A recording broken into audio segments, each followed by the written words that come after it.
என்ன மாதிரி இருக்கிற எத்தனையோ 90s கிட்ஸுக்கு பிடிச்ச விஷயங்கள், மூமெண்ட்ஸ், பீப்புள் அப்படின்னு ஒரு டாப் 10 லிஸ்ட் ரெடி பண்ணியிருக்கேன். தமிழ் சினிமாவோட டான்ஸை பொறுத்த வரைக்கும் பிஃபோர் பிரபுதேவா, ஆஃப்டர் பிரபுதேவான்னு 2 ஈராவாக பிரிக்க வேண்டியிருக்கும். அந்தளவுக்கு ஒரு இம்பேக்டை கொடுத்தவர் பிரபுதேவா. முக்காபுல்லா சாங்கும் ஊர்வசி சாங்கும் எவ்வளோ பெரிய ஹிட்டோ அதை விட பெரிய ஹிட்டு அவர் ஆடின அந்த டான்ஸு.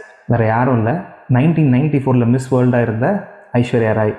ஐஸ்வர்யா ராய் பொறுத்த வரைக்கும் இப்போ பார்த்தாலும் அதே அழகில் இருப்பாங்க. She is also beauty with brains. என்னதான் PS4 PS5 பயங்கரமாக விளையாண்டாலும் எங்களோட கேம் என்றைக்குமே மேரியோ தான். அந்த மேரியோ தீம் மியூசிக்காகவே சும்மா உட்காந்து விளையாடிட்டு இருப்போம். கிரிக்கெட்டு, சினிமா இது எல்லாத்துக்குமே முன்னாடியே WWF எங்களோட ரத்தத்திலே ஊறி போன ஒரு விஷயம். ஆனால் எந்த 90s கிட்ட வேணால் போய் உன்னோட ஃபேவரட் சூப்பர் ஹீரோ யாருன்னு கேட்டால் கொஞ்சம் கூட யோசிக்காமல் கண்ணை மூடி கையை வச்சு இப்படி ஒரு சுற்றி காட்டுவாங்க.